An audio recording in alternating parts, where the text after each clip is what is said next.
Pagkaraan ng ilang sandali, ang lahat ng pinatay ng meathead ay unti-unting muling nabuhay at siya ay handa na sa kanyang pang-aksaya. Muli, bago pa man sila makapagtago, sinimulan ng meathead na patayin ang mga ito. Sa wakas, pagkatapos gawin ito ng ilang sandali, puno ng dugo, na natatakpan ng dugo ang kanyang katawan, naisip niyang siya mismo ay nawalan ng bilang sa kung gaano karaming tao ang kanyang pinatay. Kailangan niyang ipagpatuloy ang pagpatay upang manatili sa itaas ng leaderboard.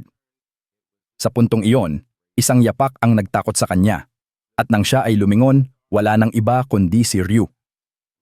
Nang makita siya, nagulat ang meathead at humakbang pabalik. Patuloy na naglakad si Ryu patungo sa meathead na may seryosong mukha, nakatitig sa kanya, hawak ang kanyang malaking itim na stick. Bago pa man makagawa ng anuman ang meathead, ginamit ni Ryu ang kanyang skill, Night of Death, at ang buong liwanag sa paligid ay nawasak. Sa harap ng lahat, isang itim na ulap ang lumitaw at ang kanilang paningin ay naging madilim. Napansin ng meathead na ang itim na pang-ani ni Ryu ay naging semi-transparent at inisip niyang kailangan lamang niyang maging maingat at umiwas sa atake ni Ryu. Pagkatapos, sa unang pagkakataon, papatayin niya si Ryu. Ngunit sa susunod na sandali, ang kanyang paningin ay naging baluktot. Sa harap niya, si Ryu ay nakatayo ng baligtad.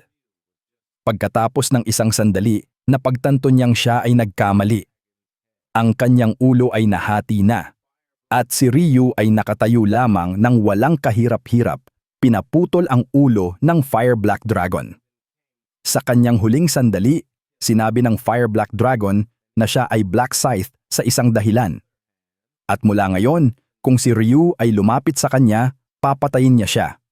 Ngunit hindi siya lalapit kay Ryu. Sa kabilang banda, si Yang Min ay nakatingin lamang sa kaguluhan, ang lahat ay nag-aaway na parang mga hayop. Pagkatapos, isang babae ang muling nabuhay sa tabi niya, na nagbigay sa kanya ng kaunting gulat. Ang babae, matapos magising, ay nagyon na parang nakatulog ng mabuti. Nang makita siya, naintindihan ni Yang Min kung ano ang nangyari. Sa round na ito, pagkatapos mamatay, ang sinuman ay automatikong muling mabubuhay. Sa nakitang ito, pinigilan niya ang kanyang kamao at may ngiting masama, naisip niyang ang laro ay ginawa ang round na ito para patayin ang isa't isa. Ito ay isang mahusay na pagkakataon upang makaganti sa mga anak ng mga puta na tumaga sa kanya sa likod. Sinabi niyang papatayin niya silang lahat ng mga traidor, at bibigyan sila ng masakit na kamatayan. Hindi siya nag-aksaya ng oras at agad na naghahanap ng kanyang mga dating kaibigan. Sa wakas, matapos ang ilang sandali, nakita niya ang isa sa kanila. Napansin niya ang lalaking may pana at palaso na abala ring pumapatay ng tao. Si Yang Min, na may ngiti sa kanyang mukha, ay nagsimulang tumakbo patungo sa kanyang kaibigan na nagulat sa kanya. Nais sana niyang tanungin kung bakit narito si Yang Min, ngunit bago siya makapagsalita, tinamaan siya ni Yang Min sa mukha ng isang malakas at masayang suntok at siya'y napalipad pabalik. Ang kanyang kaibigan ay nasa matinding sakit na, umiiyak at humahawak sa kanyang ulo, ngunit hindi ito alintana ni Yang Min. Sa isang masamang ngiti, itinaas niya ang kanyang kamay. Sinabi niya kay Yang Min sa telepono na sa sandaling makita niya ito, papatayin niya siya. Ngayon, bakit hindi niya siya pinatay ha? Sa mga salitang iyon, patuloy na pinagsasampal ni Yang Min ang ulo ng kanyang kaibigan hanggang sa ito'y maging patag, brutal na pinatay siya. Habang namamatay ang kanyang kaibigan, basta na lang itong itinapon ni Yang Min sa lupa na parang basura, sinasabing nakakapresko ito. Ano bang mali sa kanilang isipan? Paano makakapag-refresh ng isang tao sa pagpatay sa iba? Balik tayo sa kwento.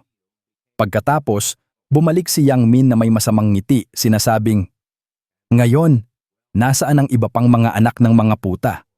Ang buong larangan ay naging isang dugong digmaan. Lahat ay nagkakasakitan. At si Aren, siya naman ay labis na natatakot, hawak ang kanyang mga espada, nanginginig, nag-iisip kung ang impyerno ba ay ganito? Isang larangan ng masaker na puno ng pagnanasa na pumatay sa isa't isa. Nang ang katawan ay abala sa pagpatay, napansin niya si Arun na nagpanik. Tinanong niya kung okay lang siya at kung pagod na siya. Ngunit, sa nanginginig na boses, ipinaliwanag niya na sa halip na mapagod, nahihirapan siya sa isip.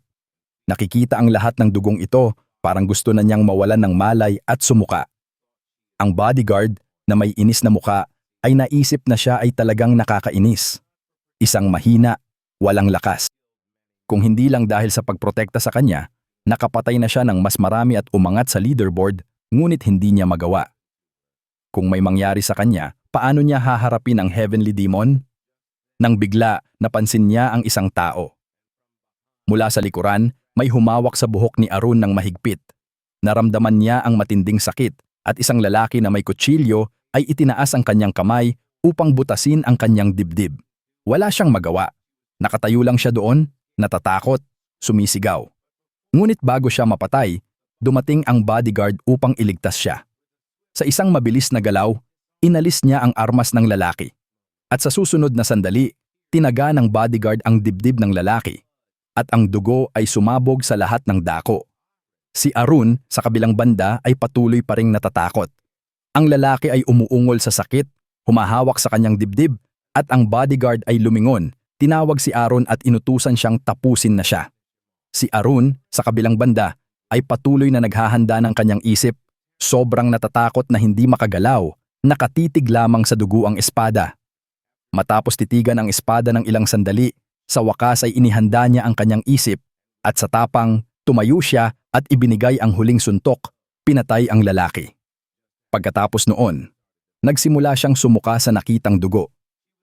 Patuloy pa rin siyang nahihirapan at ang bodyguard ay nakatingin sa kanya na may dismayadong hitsura. Pagkalipas ng ilang sandali, tumayo si Arun. Pakiramdam na parang mahihimatay siya anumang sandali at tinanong kung gaano pa sila katagal maglalaban ng ganito.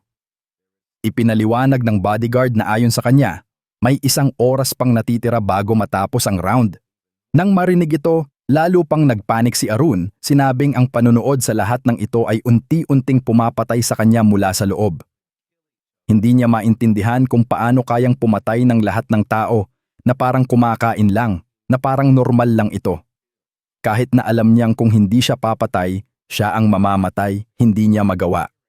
Muli, matapos marinig ang lahat ng ito, nagsimula ng mairita ang bodyguard, iniisip na siya ay talagang mahina. Parang isang bulaklak na madaling masira sa isang bahagyang haplos. Ngunit wala siyang magawa. Kailangan niyang protektahan siya kahit na ito'y nakakainis. Pagkatapos, sa seryosong muka, iminungkahi ng bodyguard kay Arun na kung pagod siya, pwede siyang magpahinga. Sinabi niyang sapat na ang kanyang napatay para makapasok sa leaderboard. Nang marinig ito, pumayag si Arun. Akala niya ay talagang mabait ang bodyguard at palaging pinoprotektahan siya. Hindi alam ang lahat ng toxic na iniisip nito tungkol sa kanya. Sa mga salitang iyon, lumingon ang bodyguard at nagsimulang maglakad pasulong, sinasabing manatiling malapit sa kanya. Ngayon, talagang masaya ang bodyguard, iniisip na siya ang dapat pasalamatan ni Arun. Ngayon makakapag-concentrate na siya sa pagpatay sa iba at hindi na kailangang alagaan pa siya. Kaya't nagsimula na rin siyang pumatay. Lumipas ang 50 minuto at patuloy ang isang panig na pagpatay ni Ryu.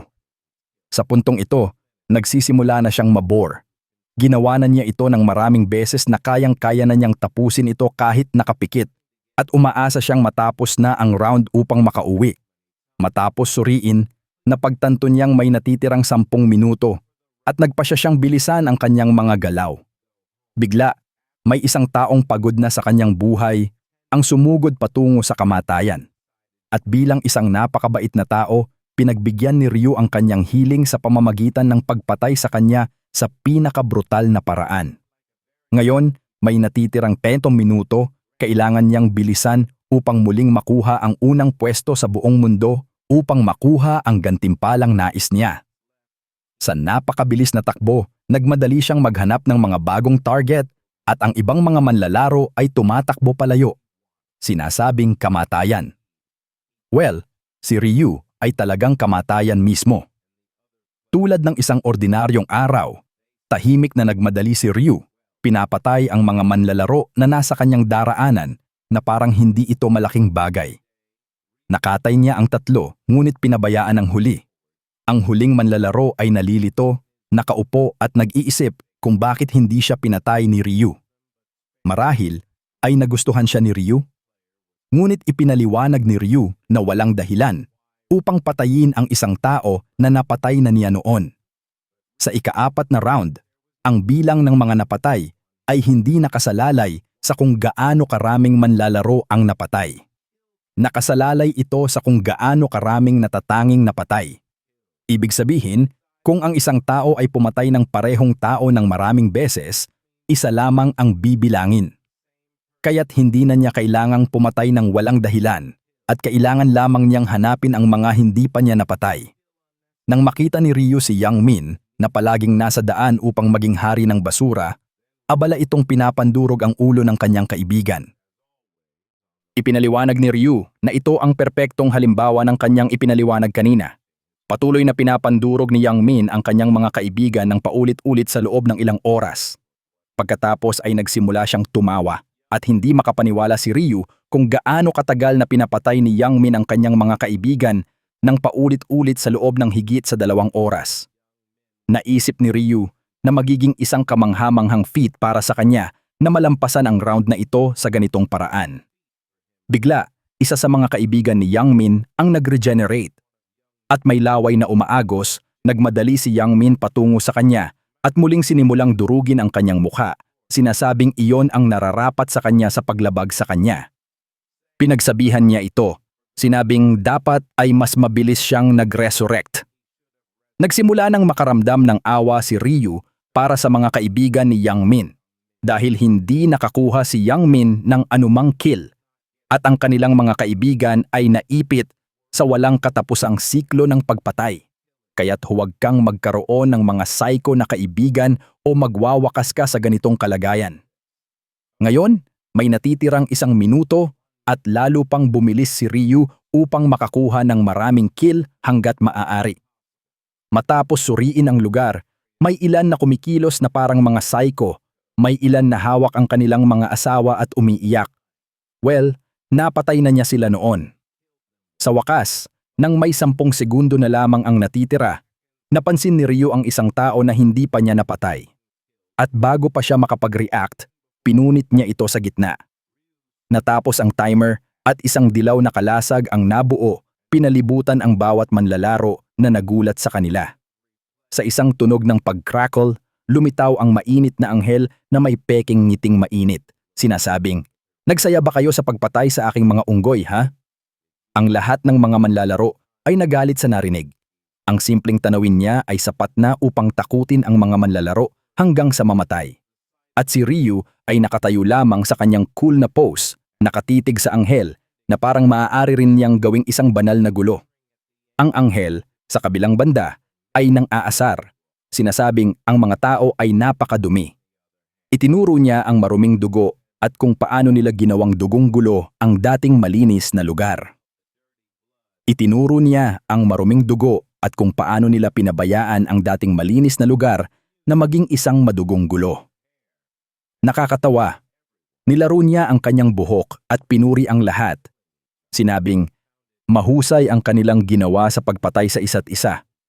Talagang nasiyahan siya sa panonood sa kanila at nag-enjoy siya.